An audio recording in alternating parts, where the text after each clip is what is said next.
Most of my radio habits are typically when driving. I'll get in the car and if I just don't feel like doing putting on music on my own, I'm just staring at the buttons on my car, I'll just push them. I get into the car, I drive about an hour to work every day, about 45 minutes to an hour. So the first thing I turn on is the radio. And if I'm getting a little bored, I'll put on Spotify. Okay, so at home I will usually listen to Pandora.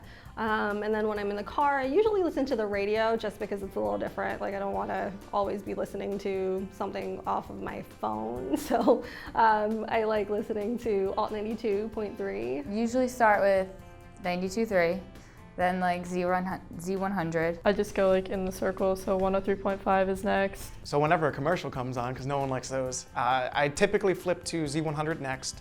And if there's a commercial, usually I go on to the next one is 105.1 or 103.5. Check out Columbia, check out WFMU, flip over to talk radio back to Q104, commercials, back to oldies, back to BGO, frustration, podcast.